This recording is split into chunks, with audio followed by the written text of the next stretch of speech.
کبھی سوچا ہے کہ غذائیت کی دنیا کتنی تیزی سے بدل رہی ہے؟ جو مشورے اور طریقے کل تک بالکل ٹھیک سمجھے جاتے تھے، آج ان کی جگہ نئی ٹیکنالوجیز اور نئے خیالات نے لے لی ہے۔ یہ کوئی چھوٹی موٹی تبدیلی نہیں، بلکہ ایک پورا انقلاب آ رہا ہے۔ تو آئیے مل کر دیکھتے ہیں کہ غذائیت کا مستقبل آخر نظر کیسا آتا ہے۔ تو اصل سوال یہی ہے کہ آخر ہو کیا رہا ہے؟ آج ہم اسی سوال کا جواب ڈھونڈنے نکلے ہیں۔ ہم ان گہری تبدیلیوں کو سمجھنے کی کوشش کریں گے جو اس فیلڈ کی پوری سمت بدل رہی ہیں۔ چاہے کوئی اس فیلڈ کا ماہر ہو یا صرف اپنی صحت میں دلچسپی رکھتا ہو، یہ جاننا بہت ضروری ہے کہ آنے والا کل اپنے ساتھ کیا لا رہا ہے۔ اس سفر میں ہم غذائیت کے بزنس کے مستقبل پر ایک گہری نظر ڈالیں گے۔ ہم ان تمام چھوٹے بڑے عوامل کا جائزہ لیں گے جو اس انڈسٹری کو نئی شکل دے رہے ہیں، تاکہ ہمیں ایک بالکل صاف تصویر مل سکے کہ آگے کیا ہونے والا ہے۔ تو شروعات کرتے ہیں آج کے منظرنامے سے۔ دیکھیں، مستقبل کو سمجھنے کے لیے پہلے حال کو سمجھنا بہت ضروری ہے۔ وہ کون سی طاقتیں ہیں جو اس انڈسٹری کو آگے کی طرف دھکیل رہی ہیں، اور وہ کون سی ہیں جو اسے پیچھے کھینچ رہی ہیں۔ کسی بھی انڈسٹری کو سمجھنے کے لیے اس کی دونوں سائٹس کو دیکھنا پڑتا ہے، مثبت اور منفی۔ ایک طرف وہ اشارے ہیں جو اس فیلڈ کو ترقی دے رہے ہیں، اور دوسری طرف وہ رکاوٹیں ہیں جو اس کی راہ میں کھڑی ہیں۔ اچھا، سب سے بڑی اور مثبت بات تو یہ ہے کہ لوگوں میں صحت کے بارے میں شعور بہت بڑھ گیا ہے۔ وزن کنٹرول کرنے سے لے کر ذیابیطس جیسی بیماریوں سے بچنے تک لوگ اب پہلے سے کہیں زیادہ باخبر ہیں۔ اسی وجہ سے ماہرین کی مانگ میں مسلسل اضافہ ہو رہا ہے، اور لوگ اب آن لائن یعنی ڈیجیٹل مشاورت کو بھی تیزی سے اپنا رہے ہیں۔ لیکن ظاہر ہے، ہر ترقی کے ساتھ کچھ چیلنجز بھی جڑے ہوتے ہیں۔ دیہی علاقوں میں آگاہی کی کمی اب بھی ایک بہت بڑی رکاوٹ ہے۔ اس کے علاوہ نئے برانڈز اور سٹارٹ اپس کے لیے لوگوں کا اعتماد جیتنا کافی مشکل ہے۔ اور ایک اہم مسئلہ یہ بھی ہے کہ نئے ماہرین کو عملی تربیت کے موقع بہت ہی کم ملتے ہیں۔ تو چلیں اب اگلے حصے کی طرف بڑھتے ہیں، دیکھتے ہیں کہ ان حالات کی وجہ سے آج کل کون سے ٹرینڈز ہمیں نظر آ رہے ہیں۔ ہم انہیں پانی کی سطح پر اٹھنے والی ہلکی لہروں جیسا کہہ سکتے ہیں۔ تو یہ سطحی لہریں ہیں کیا؟ یہ وہ فوری اور صاف نظر آنے والی تبدیلیاں ہیں جو ہمیں آج انڈسٹری میں دکھائی دے رہی ہیں۔ یہ دراصل ان تمام اچھی اور بری قوتوں کا سیدھا نتیجہ ہے جن پر ہم نے ابھی بات کی ہے۔ سب سے پہلا اور سب سے بڑا ٹرینڈ ہے وزن کم کرنے اور فٹنس کے لیے پرسنلائز پروگرامز۔ لوگ اب عام مشوروں کے بجائے ایسے پروگرام چاہتے ہیں جو خاص طور پر ان کی باڈی اور لائف سٹائل کے لیے بنائے گئے ہوں۔ دوسرا اہم رجحان ہے سوشل میڈیا کا استعمال۔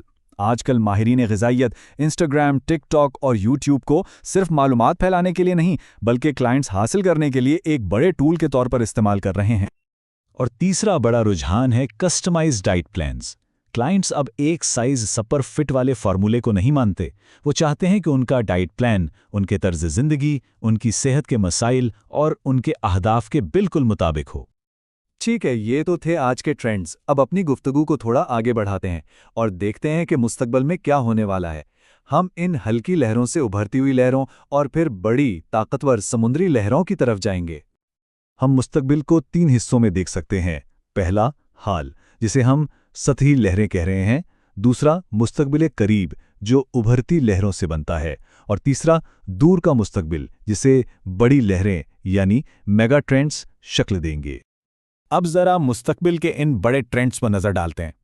ایک طرف ہیں ابھرتی ہوئی لہریں جیسے ہائیبرڈ کلینکس اور AI ایپس، جو ابھی سے مارکیٹ میں تبدیلیاں لا رہی ہیں۔ اور دوسری طرف ہیں بڑی لہریں یا میگا ٹرینڈز جیسے ہولسٹک ویلنس اور پریونٹیو ہیلتھ، جو صرف تبدیلیاں نہیں بلکہ انڈسٹری کی پوری بنیاد ہی بدل رہے ہیں۔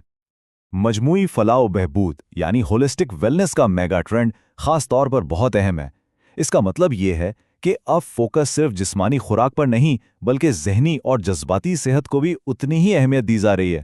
یہ صحت کا ایک مکمل تصور ہے۔ یہ بات اس ساری تبدیلی کو بہت خوبصورتی سے بیان کرتی ہے۔ کل تک غذائیت کو بیماری کے علاج کا ایک حصہ سمجھا جاتا تھا، لیکن آج اسے بیماری سے بچاؤ کا سب سے مؤثر ہتھیار مانا جا رہا ہے۔ تو اس ساری بحث کا نچوڑ کیا ہے؟ آخر وہ کون سی باتیں ہیں جو ہمیں اس تجزیے سے سیکھنی چاہیے؟ آئیے 3 سب سے اہم نکات پر بات کرتے ہیں جو اس انڈسٹری کے مستقبل کا خلاصہ ہیں۔ پہلی اور سب سے اہم بات، ایک ہی حل سب کے لیے کا دور اب ختم ہو چکا ہے۔ مستقبل میں پرسنلائزڈ سروسز کوئی ایکسٹرا آپشن نہیں بلکہ کامیابی کی بنیادی شرط ہوں گی۔ دوسری اہم بات ہے ٹیکنالوجی کا کردار۔ آرٹیفیشل انٹیلیجنس اور موبائل ایپس نہ صرف ماہرین کے کام کو آسان بنا رہی ہیں بلکہ کلائنٹس کو اپنے صحت کے اہداف کے ساتھ زیادہ بہتر طریقے سے جوڑ بھی رہی ہیں۔ اور تیسرا اور آخری سبق یہ ہے کہ انڈسٹری کا پورا فوکس بدل رہا ہے۔ اب ہم بیماری کا انتظار نہیں کرتے بلکہ صحت مند زندگی گزار کر اس سے بچاؤ پر زور دیتے ہیں۔ ایک ایسا صحت مند لائف سٹائل جس میں جسم، دماغ اور جذبات سب شامل ہوں۔ اور آخر میں سوچنے کے لیے ایک سوال، جیسے جیسے صحت کا پورا نظام علاج کے بجائے بچاؤ کو ترجیح دے گا، غذائیت کے ماہرین کا کردار کتنا زیادہ اہم ہو جائے گا اور ان کے لیے کون سے نئے دروازے کھلیں گے؟